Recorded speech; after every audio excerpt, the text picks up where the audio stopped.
เพราะว่าล่าสุดนั้นเนี่ยวโลดิเมียร์เซเลนกี้ผู้นำของยูเครนนั้นต้องบอกว่ารอดตายอย่างหวุดหวิดนะครับหลังจากที่ตัวเขาพร้อมด้วยกับทางด้าน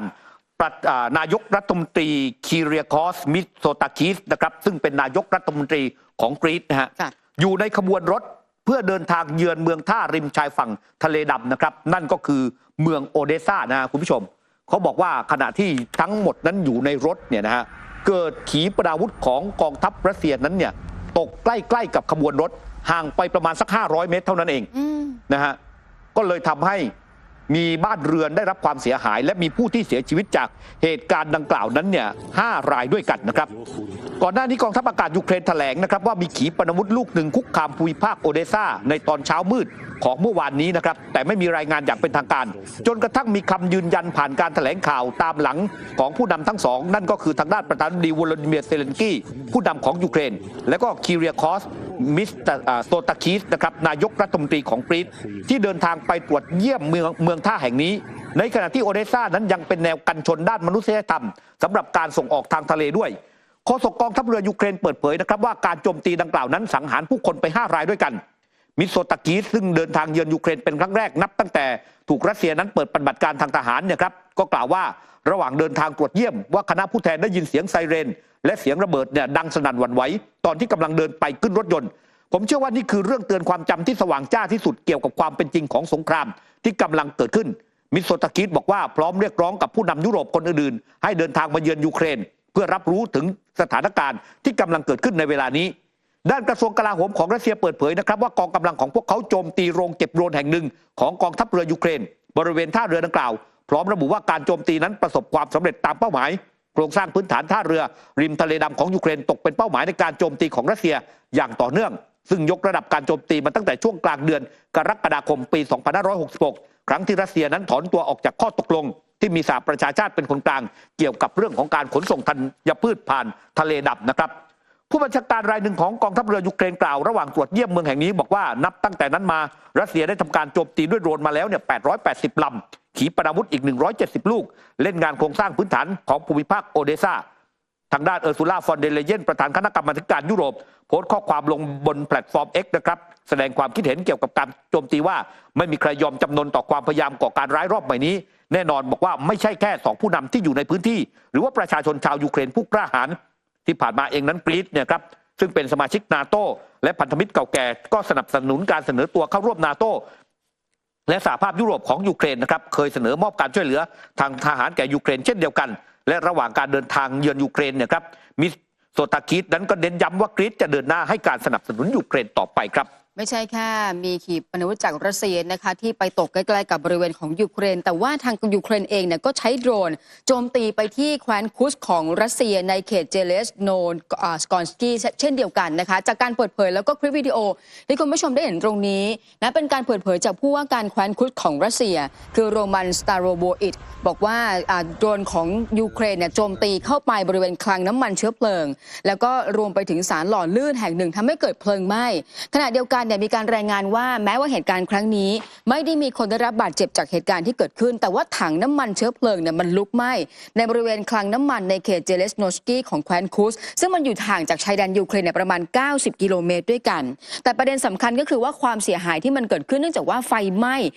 เพลิงไหม้ขนาดใหญ่นี้ความเสียหายต่อโรงถลุงแร่ในเขตเจเลสโนสกีซึ่งเป็นเขตที่ขึ้นชื่อเรื่องเหมืองแร่ขณะเดียวกันเนี่ยแม้ว่าจากการเปิดเผยคลิปวิดีโอนี้นะคะถึงแม้ว่ายังไม่สามารถตรวจสอบความชัดเจนได้ถึงความเสียหายหรือว่ารวมไปถึงเรื่องของสาเหตุที่เกิดขึ้นแต่อย่างใดแต่ถ้าเกิดว่าย้อนกลับไป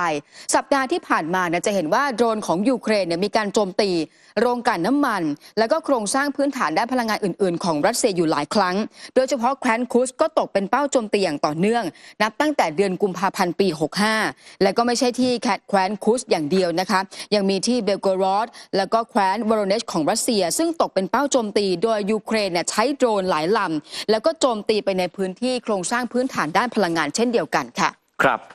ในขณะที่ทางด้านลอยออสตินรัฐมนตรีกลาโหมสหรัฐกล่าวในที่ประชุมสภาการแข่งขันทำเนียบขาวนะครับบอกว่าการให้การช่วยเหลือทางทหารต่อยูเครนนั้นไม่เพียงช่วยชีวิตผู้คนช่วยให้ยูเครนนั้นต่อสู้กับรัสเซียได้ด้วยแต่ยังมีประโยชน์ต่อเศรษฐกิจของสหรัฐเองด้วยการช่วยสร้างงานให้กับชาวอเมริกัน อาวุธที่สหรัฐส่งให้กับยูเครนใช้ปกป้องตัวเองนั้นผลิตในสหรัฐและผลิตโดยชาวอเมริกันทั่วประเทศตั้งแต่รัฐเท็กซัสโอไฮโอและก็แอริโซนารัฐมนตรีกลาโหมสหรัฐกล่าวด้วยว่าสงครามรัสเซียยูเครนตอกย้ำความเป็นที่จะต้องยกระดับการผลิตทางทหารและรัฐบาลนั้นจะต้องเดินหน้าผลักดันอุตสาหกรรมอาวุธให้แข็งแกร่งต่อไปพร้อมถือโอกาสนี้เรียกร้องสมาชิกสภาผู้แทนราษฎรผ่านมาตรการการช่วยเหลือยูเครน 60,000 ล้านดอลลาร์สหรัฐเป็นผู้สนับสนุนทางทหารหลักแก่ยูเครนโดยจัดสรรงบการช่วยเหลือด้านอาวุธให้ไปแล้วประมาณ 45,000 ล้านดอลลาร์สหรัฐระหว่างเดือนมกราคมปี 2565 ถึงมกราคมปี 2567 จากที่ให้คำมั่นว่าจะช่วยเหลือรวมทั้งสิ้น70,000 ล้านดอลลาร์สหรัฐแม้รัฐบาลของประธานาธิบดีโจไบเดนพยายามชี้ให้เห็นว่างบช่วยเหลือยูเครนไม่ได้ไปไหนส่วนใหญ่ก็ใช้จ่ายอยู่ในสหรัฐแต่พรรครีพับลิกันวิจารณ์ว่าทำเนียบขาวนำภาษีชาวอเมริกันไปใช้ต่างประเทศแทนนำมาใช้แก้ปัญหาในบ้านของตัวเองผลสำรวจศูนย์วิจัยพิวเมื่อเดือนธันวาคมปี 2566 พบว่าชาวอเมริกัน 31% มองว่าสหรัฐสนับสนุนยูเครนมากเกินไปขณะที่ 29% ระบุว่าเป็นระดับการช่วยเหลือที่เหมาะสมแล้วไปดูความเคลื่อนไหวนะคะกรณีที่ก่อนหน้านี้ศาลอาญาระหว่างประเทศเคยออกหมายจับผู้นำของรัสเซียวลาดิเมียร์ปูตินและก็รวมไปถึงผู้แทนด้านสิทธิเด็กของรัสเซียนะคะในข้อหาก่ออาชญากรรมสงครามล่าสุดนี้นะคะศาลอาญาระหว่างประเทศมีการออกหมายจับ2นายพลระดับสูงของรัสเซียก็คือเซอร์เกย์โคบิลัชเป็นนายพลในกองทัพบกแล้วก็วิกเตอร์โซโคลอฟพลเรือเอกในกองทัพเรือรัสเซียในข้อหาก่ออาชญากรรมในยูเครนเช่นเดียวกันนะคะเขาบอกว่าสิ่งที่เกิดขึ้นคือทางด้านของศาลอาญาระหว่างประเทศมีเหตุอันควรเชื่อได้ว่า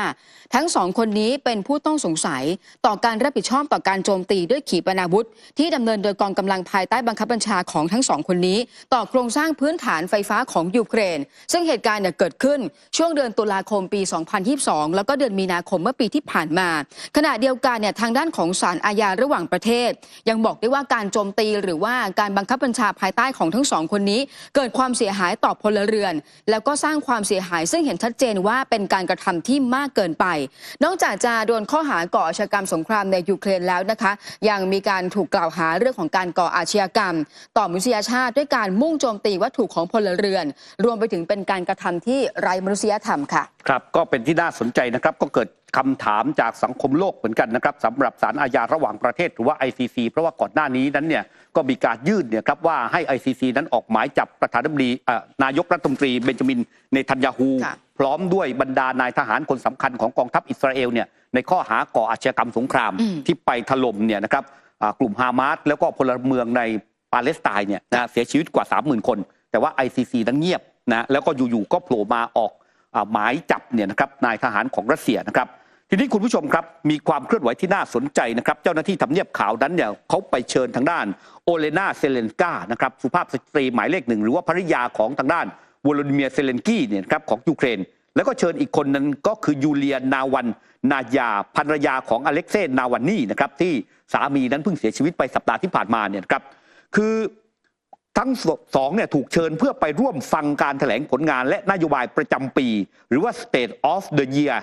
of the Union ของประธานาธิบดีโจไบเดนที่มีขึ้นครับวันที่ 6 มีนาคมตามเวลาท้องถิ่นนะฮะก็คือถ้าตามจริงก็คือวันนี้แหละนะครับในสหรัฐอเมริกานะครับโดยทั้งสองจะนั่งอยู่ในที่นั่งใกล้กับทางด้านจิลไบเดนสุภาพสตรีหมายเลข1ของสหรัฐคือสหรัฐอเมริกาหวังจะได้ภาพทรงพลังของสุภาพสตรี3 คนนะฮะคือจิลไบเดนด้วยนะโอเลนาเซเลนสกาด้วยทางด้านยูเลียนนาวานายาด้วยนะครับบอกว่านี่เป็นสุภาพสตรีที่ทรงพลังซึ่งอยู่ขั้วตรงข้ามกับประธานาธิบดีวลาดิเมียร์ปูตินผู้นำของรัสเซียแต่ปรากฏว่าทางด้านในส่วนของโอเลนาเซเลนสกานั้นปฏิเสธนะครับไม่ไปให้เหตุผลนะครับบอกว่าติดภารกิจที่กำหนดเอาไว้แล้วแต่ว่าด้วยเหตุผลจริงๆนั้นเขาบอกว่าเป็นที่ทราบกันว่าทางด้านในส่วนของโอเลนาเซเลนสกานั้นไม่ต้องการที่จะไปนั่งคู่กับนาวันนายานะครับซึ่งเป็นภริยาผู้นำฝ่ายค้านของรัสเซียนะครับเหตุที่เป็นแบบนั้นคือเขาบอกว่าถึงแม้ว่าอเล็กเซย์นาวันนี่นะครับจะเป็นฝ่ายค้านแล้วก็ค้านการทำสงครามระหว่างรัสเซียกับยูเครนก็ตามแต่อเล็กเซย์นาวันนี่นั้นไม่เห็นด้วยว่ายูเครนจะช่วงชิงไครเมียกลับไปอเล็กเซย์นาวันนี่นั้นมองเลยว่าไครเมียมันเป็นของรัสเซียซึ่งตรงนี้แหละทำให้ฝั่งของยูเครนก็ไม่พอใจทางด้านอเล็กเซย์นาวันนี่เหมือนกันนะฮะถึงแม้ว่าคุณจะได้รับการสนับสนุนจากตะวันตกแต่คุณก็บอกว่าไครเมียเป็นของรัสเซียก็เลยทำให้ทางด้านโอเลนาเซเลนกานั้นไม่ไปร่วมงานของทำเนียบขาวแล้วปรากฏว่าล่าสุดนั้นครับ ทางด้านนาวรรณายาก็ปฏิเสธไม่ไปร่วมงานเช่นเดียวกันโฆษกของเธอได้ให้เหตุผลนะครับบอกว่าสามีเนี่ยเพิ่งเสียชีวิตไป2 อาทิตย์ที่ผ่านมาเธอเองเนี่ยต้องเดินสายไปที่ต่างๆเนี่ยมากมายเลยทีเดียวรู้สึกเหนื่อยอยากพักนะอยากพักก็ขอบคุณในคำเชิญนะครับมีรายงานด้วยว่าฝั่งยูเครนเนี่ยพยายามล็อบบี้ไมค์จอห์นสันประธานสภาผู้แทนราษฎรสหรัฐและสสพรรคริพับลิกันให้ผ่านร่างกฎหมายให้การช่วยเหลือ 60,000 ล้านดอลลาร์สหรัฐผ่านวุฒิสภาของสหรัฐมาแล้วแต่ว่าตอนนี้เนี่ยมันยังค้างอยู่ในสภาผู้แทนราษฎรยูเครนจึงเลี่ยงทำให้พรรคริพับลิกันเนี่ยไม่พอใจหากสุภาพสตรีหมายเลข 1เนี่ยนะของยูเครนไปนั่งติดกับสุภาพสตรีหมายเลข 1ของสหรัฐอเมริกาก็อาจจะทำให้พรรคริพับลิกันนั้นไม่พอใจก็จะส่งผลเรื่องงบประมาณได้ของงบประมาณก็คือจะไม่ผ่านงบประมาณง่ายให้ด้วยก็เลยไม่ไปนะฮะนี่เขาบอกว่าตอนนี้เนี่ยกลายเป็นศึกในเรื่องของสุภาพสตรีหมายเลข 1กันอยู่นะฮะค่ะ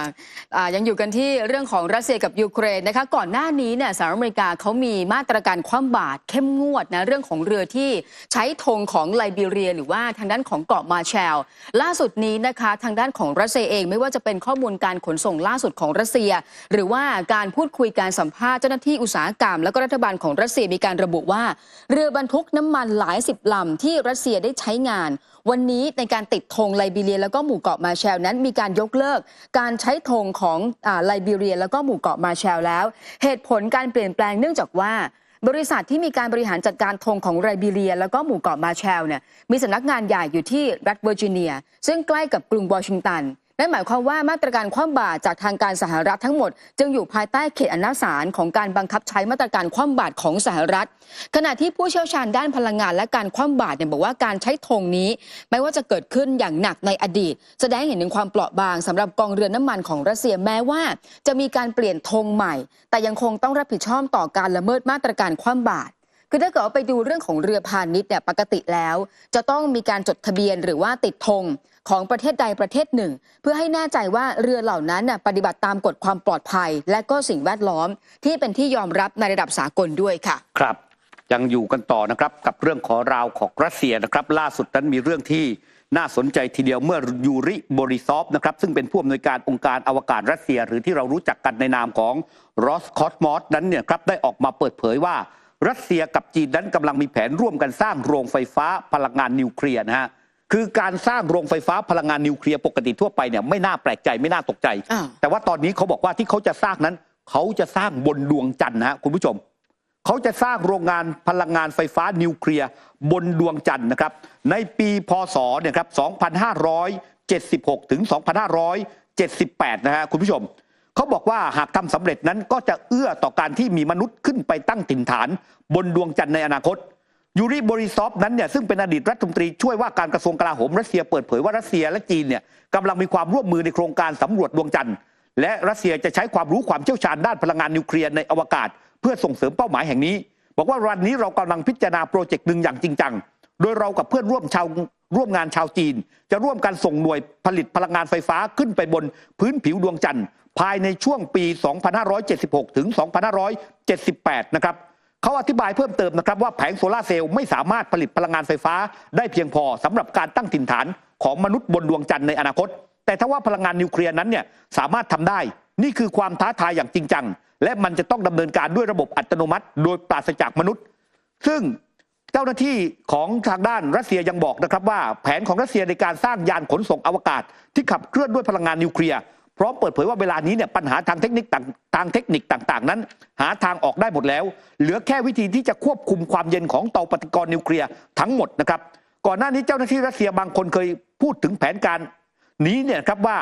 มันจะมีการขุดเหมืองบนดวงจันทร์ให้ได้ในสักวันหนึ่งแต่ถ้าว่าในช่วงไม่กี่ปีที่ผ่านมานั้นเนี่ยโครงการอวกาศของรัสเซียนั้นอาจจะมีความล้มเหลวอยู่บ้างนะครับ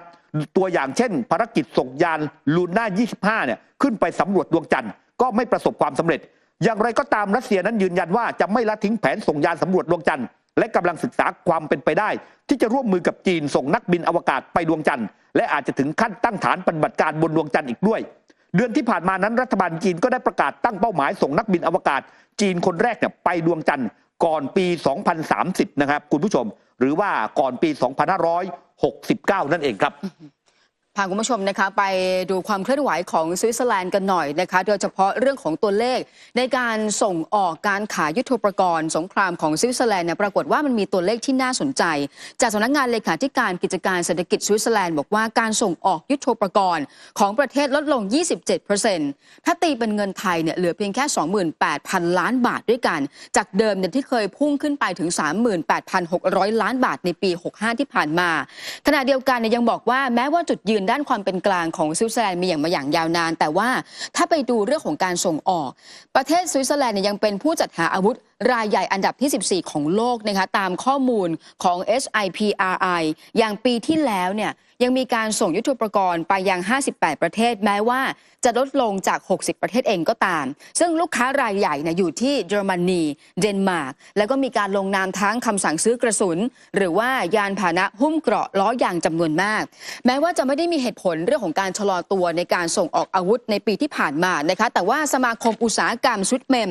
ระบุว่าการแบนการส่งออกอาวุธของสวิตเซอร์แลนด์เนี่ยมีบทบาททำให้แนวโน้มต่างๆเนี่ยมันเกิดขึ้นภายใต้กฎหมายความเป็นกลางของประเทศจึงไม่สามารถที่จะอนุมัติคำขอโอนยุทโธปกรณ์สงครามที่ผลิตในสวิตเซอร์แลนด์เนี่ยไปยังที่ยูเครนได้ตราบใดที่มันมีปัญหาเรื่องของความขัดแย้งหรือว่าการขัดกันด้านอาวุธระหว่างประเทศขณะเดียวกันอุตสาหกรรมอาวุธของสวิตเซอร์แลนด์เนี่ยมันจะขึ้นอยู่กับการส่งออกแล้วก็ไม่สามารถที่จะพึ่งพาความต้องการจากกองทัพสวิตเพื่อความอยู่รอดนั่นหมายความว่าตัวเลขเศรษฐกิจการส่งออกเมื่อมันส่งออกน้อยลงก็ทำให้เรื่องของตัวเลขเศรษฐกิจของสวิตเซอร์แลนด์นั้นลดน้อยลงไปด้วยค่ะครับมาร่วมสนับสนุนท็อปนิวส์นำเสนอความจริงได้แล้ววันนี้เพียงกดปุ่ม Super Thanks แล้วเลือกจำนวนเงินตามที่ต้องการได้เลยครับขอบคุณครับ